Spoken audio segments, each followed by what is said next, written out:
ನೀವು ದೊಡ್ಡವ್ರನ್ನ ನೋಡ್ಕೊಂಡು ಬೆಳೆದಂಥವ್ರು, ಅಣ್ಣ ಅವ್ರಿರ್ಲಿ, ವಿಷ್ಣುದಾದ ಇರ್ಲಿ, ಎಲ್ರೂನು.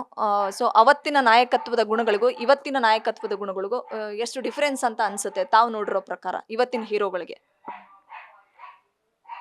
ಆವತ್ತಿನ ಹೀರೋಗಳು ಅಂದರೆ ನಾನು ಅಣ್ಣವ್ರನ್ನ ನೋಡಿದ್ದೀವಿ, ವಿಷ್ಣು ಸರ್ ಜೊತೆ ಕೆಲಸ ಮಾಡಿದ್ದೀನಿ, ಅಂಬರೀಷ್ ಅಣ್ಣವ್ರ ಜೊತೆ ಕೆಲಸ ಮಾಡಿದ್ದೀನಿ, ಅಣ್ಣವ್ರನ್ನ ನೋಡಿದ್ದೀನಿ.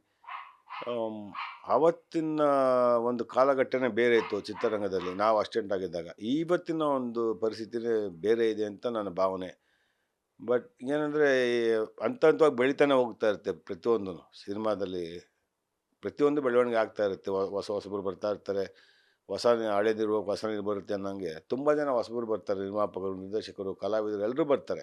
ಸೊ ಆ ತಕ್ಕಕ್ಕೆ ಆ ಕಾಲಕ್ಕೆ ತಕ್ಕಾಗೆ ಅವ್ರು ಚೇಂಜ್ ಆಗ್ತಾ ಇದ್ದಾರೆ ಅಂದರೆ ಅದರಲ್ಲೇನು ತಪ್ಪಿಲ್ಲ. ಸಾಮ್ರಾಟಾಗಿ ಅಸಿಸ್ಟೆಂಟ್ ಡೈರೆಕ್ಟರ್ ವರ್ಕ್ ಮಾಡಿದ್ದೆ ವಿಷ್ಣು ಸರ್ದು. ಅಂಬರೀಷ್ ಅಣ್ಣವ್ರದ್ದು ಮಿಡಿದ ಹೃದಯಗಳು, ಪಾಂಡವರು ಸಿನಿಮಾ ಅಸೋಸಿಯೇಟಾಗಿ ವರ್ಕ್ ಮಾಡಿದ್ದೆ. ಗ್ಯಾರಂಟಿ ನ್ಯೂಸ್, ಸುದ್ದಿ ಖಚಿತ, ನ್ಯಾಯ ನಿಶ್ಚಿತ.